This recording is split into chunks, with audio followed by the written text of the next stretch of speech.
नमस्कार विद्यार्थी मित्रांनो, मी प्राध्यापक आर.जे. निकम, राज्यशास्त्र विभाग KTHM महाविद्यालय नाशिक.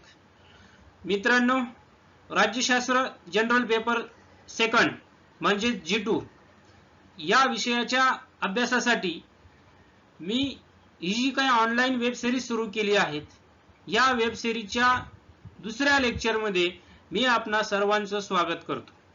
मित्रांनो, मागील सिरीज मध्ये आपण राज्यशास्त्र या विषयाच्या अभ्यासक्रमाची ओळख, अभ्यासक्रमाचं स्वरूप, वर्षभरासाठीच्या प्रश्नपत्रिकेचं स्वरूप, परीक्षांचं स्वरूप अभ्यासलं.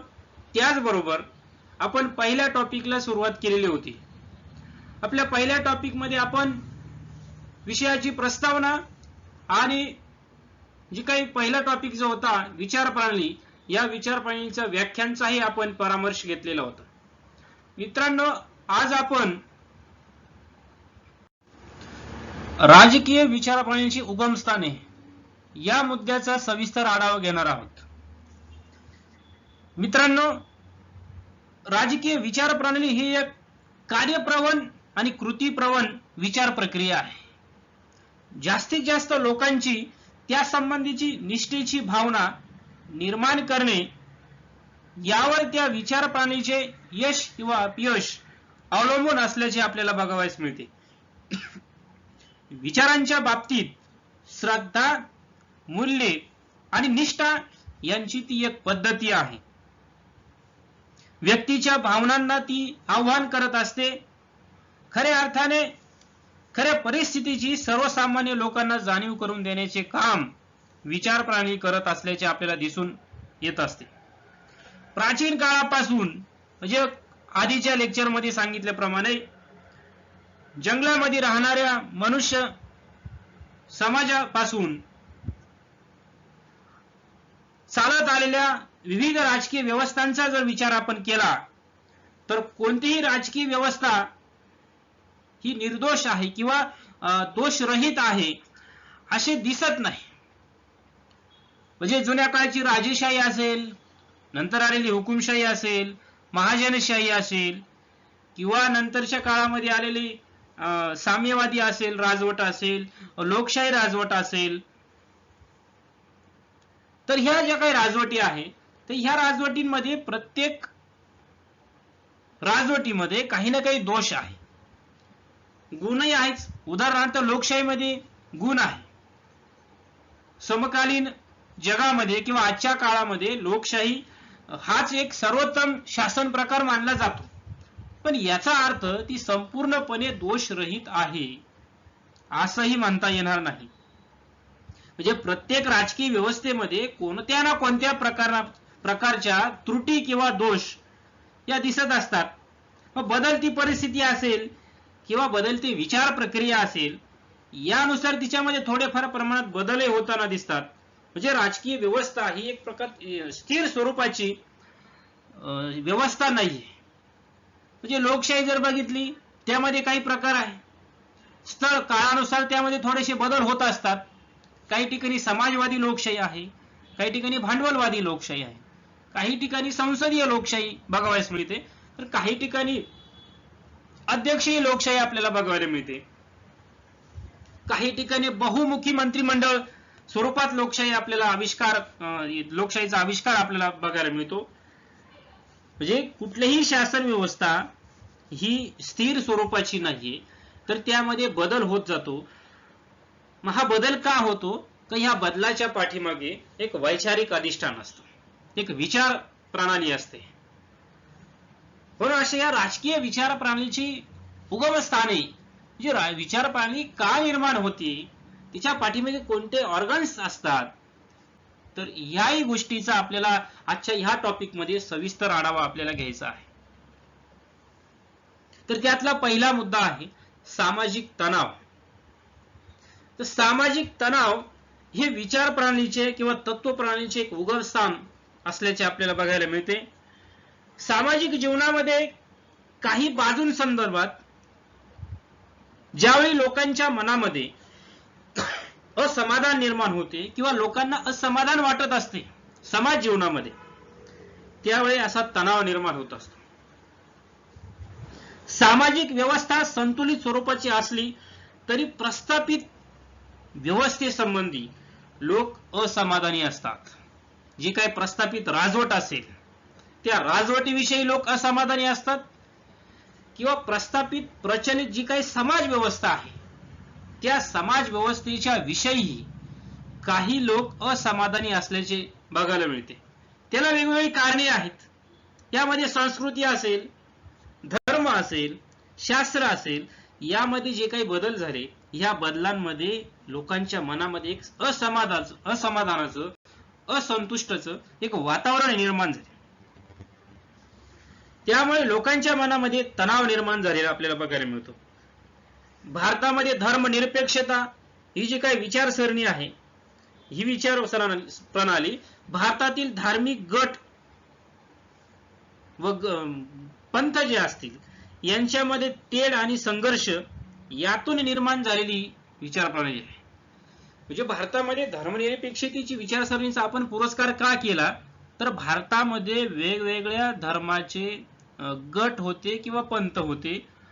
म्हणजे हिंदू असेल, मुस्लिम असेल, शीख असेल, या धर्मांमध्ये संघर्ष निर्माण झालेला होता.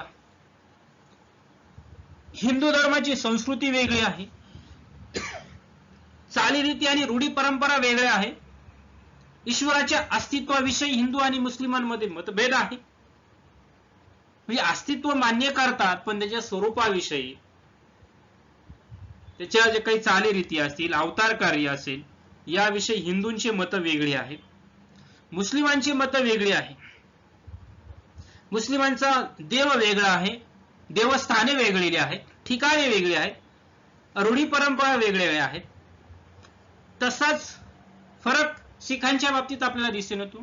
शीख बांधवांचा धर्म वेगळा आहे, त्या धर्माच्या रूढी परंपरा वेगळ्या आहेत, देवस्थाने वेगळी आहेत, देव वेगवेगळा आहे. म्हणजे हिंदूंचा वेगळा, ख्रिश्चनांचा वेगळा, मुस्लिमांचा वेगळा. यामध्ये परस्पर समन्वयाचा आपल्याला अभाव दिसून येतो.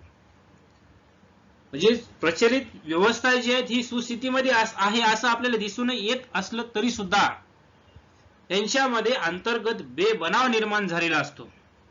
आणि या बेबनावामुळे हिंदू आणि मुस्लिम यांच्यामध्ये 1942 सालापासून मोठ्या जातीय दंगली उसळल्या. 1945, 46, 47 मध्ये तर प्रचंड तांडव निर्माण झालेलं आहे. स्वातंत्र्याच्या पार्श्वभूमीवरती 1947 मध्ये हिंदू आणि मुस्लिमांचं मोठ्या प्रमाणामध्ये जातीय दंगली झाल्या. लाखो लोकांचे जीव गेले. म्हणजे ज्या लोकांना आपल्या धर्माविषयी एक थोडीशी माहिती असेल, म्हणजे धार्मिक बाबतीमध्ये ते कदाचित राजकीय बाबतीमध्ये असतील किंवा समाज जीवनामध्ये ते इतके अग्रेसिव्ह नसतील, पण दैनंदिन जीवन जगणं, 2 वेळच्या जेवणासाठी दिवसभर काम करणं, इथपर्यंत ज्या लोकांच्या दिवस सीमित होता, या लोकांनाही धर्माच्या नावाखाली जिवंत मारलं गेलं. यामध्ये हिंदूही सुटले नाही, मुस्लिमही सुटले नाही. म्हणजे हिंदू आणि मुस्लिम यांच्यामध्ये असलेला जो काही मतभेद आहे, जो संघर्ष आहे, तो आपण 1947च्या स्वातंत्र्याच्या पूर्वसंध्येला अनुभवलेला आहे. म्हणजे धर्मांधता या विचारसरणीमुळे समाजामध्ये कुठले संकट निर्माण होऊ शकतात याचा आपण जिवंत अनुभव आपण घेतलेला असल्यामुळे आपण धर्मनिरपेक्षतेचा पुरस्कार केला, स्वीकार केला. म्हणजे धर्मनिरपेक्षता ही सुद्धा एक आयडियोलॉजी आहे, एक विचार प्रणाली आहे. मग ह्या विचार प्रणालीचा आपण स्वीकार का केला, की आपल्या समाजामध्ये तणाव निर्माण झालेला होता. भारतामध्ये वेगवेगळे धर्म आहेत, या धर्मामध्ये सामाजिक तणाव निर्माण होऊ नये, वेगवेगळ्या गटांमध्ये सामाजिक संघर्ष निर्माण होऊ नये, त्यामुळे आपण धर्मनिरपेक्षता ह्या विचारप्रणालीचा स्वीकार केलेला आहे. म्हणजे भारतामध्ये धर्मनिरपेक्षता ह्या विचारप्रणालीचा उगम होण्यासाठी सामाजिक तणाव हा कारणीभूत आहे. म्हणजे धार्मिक गटातील तेढ किंवा संघर्ष जेव्हा राजकीय अस्थिरतेला पोषक ठरतो, असे जेव्हा लक्षात येते, तेव्हा राजकीय व्यवस्थेला स्थिरत्व प्राप्त व्हावं या दृष्टीने सर्व धर्म समभाव ही विचारप्रणाली स्वीकारली व भारताने आपल्या संविधानामध्ये म्हणजे राज्यघटनेमध्ये सुद्धा ह्या विचारप्रणालीला किंवा या शब्दाला स्थान दिलेलं आहे. तसेच आर्थिक विषमतेमुळे समाजातील निरनिराळ्या गटामध्ये निर्माण होणाऱ्या तणावातून समाजवादी तत्व प्रणाली निर्माण झालेली आहे. जागतिक पातळीचा जर विचार केला तर विकसनशील देशांनी उद्भवणारे आर्थिक तणाव नाहीसे करण्याच्या दृष्टीने समाजवादी विचारप्रणालीचा आपण अंगीकार केलेला आहे. म्हणजे आपण भारतापुरतं जर बघितलं तर सर्व धर्म समभाव या तत्वाचा आपण राज्यघटनेमध्ये उल्लेख का केला, समावेश का केला, तर समाजामध्ये तणाव होता. याचबरोबर हे झालं धार्मिक बाबतीमध्ये, सामाजिक बाबतीमध्ये. मग आर्थिक दृष्टिकोनातूनही आपल्या समाजामध्ये तणाव निर्माण झालेला होता. श्रीमंत आणि गरीब वर्ग मार्क्सने सांगितल्याप्रमाणे भारतातही होतात. 2 ते 3% लोकांच्या हातामध्ये देशभरातील एकूण उत्पन्नाच्या 97 ते 98% संपत्ती ही केवळ 2 किंवा 3% लोकांच्या हातामध्ये एकवटलेली होती. यामध्ये जमीनदारांचा मोठ्या प्रमाणात भरणा होता, राजकारणी लोक होते, उद्योगपती होते. यांच्या हातामध्ये भारतातील 98-97% प्रॉपर्टी, संपत्ती ह्याच लोकांच्या हातामध्ये. म्हणजे मार्क्सने सुद्धा असाच विचार सांगितलेला होता. मार्क्सने तर सांगितले जगभर हेच आहे की 2-3% लोकांच्या हातामध्ये 97-98% संपत्ती एकवटलेली आहे. म्हणजे समाजामध्ये आर्थिक विषमता निर्माण झालेली आहे. मार्क्सच्या ह्या समाजवादी विचारधारेला भारतही अपवाद नव्हता. भारतामध्ये सुद्धा अशाच प्रकारची विषमता सुरुवातीच्या काळामध्ये म्हणजे पूर्वीपासूनच आपल्याला बघायला मिळते. मग हे श्रीमंत लोक अधिक श्रीमंत होऊ नये, गरीब लोक इतकेही गरीब होऊ नये की ती 1-2 वेळच्या जेवणालाही महाग व्हावीत, जिवंत राहण्यासाठी स्वतःला विकावं लागेल अशा प्रकारची वेळ या गरिबांवरती येऊ नये म्हणून आपण आर्थिक पातळीवरती समाजवादी ह्या विचारधारेचा स्वीकार केलेला आहे. याच्या उलट अमेरिकेचा जर विचार केला, इंग्लंडचा जर विचार केला तर त्यांनी आर्थिक जीवनामध्ये भांडवलवादी ह्या विचारसरणीचा स्वीकार केलेला आहे. आपल्याला तसं करणं परवडणार नव्हतं, कारण आपण 150 वर्षाच्या गुलामगिरीतून नुकतंच मुक्त झालेलो होतो. म्हणजे आपल्याला राजकीय स्वातंत्र्य मिळालं आणि समाज जीवनामध्ये जर आपल्याला खऱ्या अर्थाने स्वातंत्र्य आणि समता जर उपभोगायचं असेल तर ह्या मुठभर लोकांच्या तावडीत सापडलेला बहुसंख्य समुदायाला आर्थिक बाबतीमध्ये स्वावलंबी बनवायचं होतं. जे भारतामध्ये आर्थिक पातळीवरती जी काही विषमता निर्माण झालेली होती ही विषमता दूर करायची होती. म्हणजे आपण सामाजिक तणाव, जी धर्म आणि वेगवेगळ्या गटांमध्ये जी तेढ निर्माण झाली होती ती तेढ संपुष्टात आणण्यासाठी आपण धर्मनिरपेक्ष आणि सर्व धर्म समभाव या विचारप्रणालीचा स्वीकार केला. आणि धार्मिक बाबतीमध्ये आपण गरीब आणि श्रीमंत यांच्यामधील दरी कमी करण्यासाठी आपण समाजवादी, जे लोकशाही समाजवादी या विचारधारेचा स्वीकार केलेला आपल्याला दिसून येतो. म्हणजे विचारप्रणालीची ही जी काही उगमस्थानी आहे ती ह्या मुद्द्यांमध्ये आपल्याला दडलेले दिसून येतात. मग हा सामाजिक तणाव आर्थिक बाबतीमध्ये असेल, राजकीय बाबतीमध्ये असेल किंवा धार्मिक बाबतीमध्ये असेल, कुठल्याही बाबतीमध्ये हा तणाव आपल्याला दिसून येतो.